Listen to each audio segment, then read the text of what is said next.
ఆకునూరు మురళట ఆయన టీచర్లకు జీతాలు బాగా ఎక్కువైపోయినాయని చెప్పి మాట్లాడతాడు.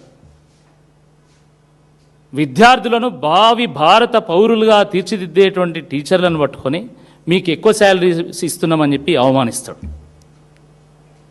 అసలు నువ్వు ఇవ్వాల్సిన డిఏ పిఆర్సీ గురించి ఏమైనా ఆలోచన ఉన్నదా? దాని గురించి రాసినావా నువ్వు కమిటీలా? ఆ రిపోర్ట్లో రాసినావా? అది అవసరం లేదు మనకి, కానీ టీచర్లకు ఎక్కువ జీతాలు ఇస్తున్నారు.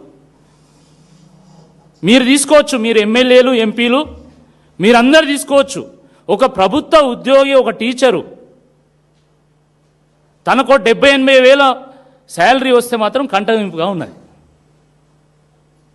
ఎందుకు టీచర్ పాఠాలు చెప్తలేరా ప్రభుత్వ పాఠశాలల్లో? వాళ్ళకు పిల్లలు లేరా? వాళ్ళ పిల్లల్ని చదివించుకోవద్దా? అసలు ఏమన్నా అసలు ఒక అర్థం ఉందా అసలు ఒక కమిటీ రిపోర్ట్కి ఏమన్నా? రిటైర్డ్ ఎంప్లాయీస్ ఈరోజు వాళ్ళ బెనిఫిట్స్ తెచ్చుకోవడానికి ఈరోజు కోర్టు మెట్టులు ఎక్కుతున్నారు. కోర్టు ఆదేశిస్తే కూడా రిటైర్మెంట్ బెనిఫిట్స్ ఇస్తలేరు. దాని గురించి రాసినావా నువ్వు?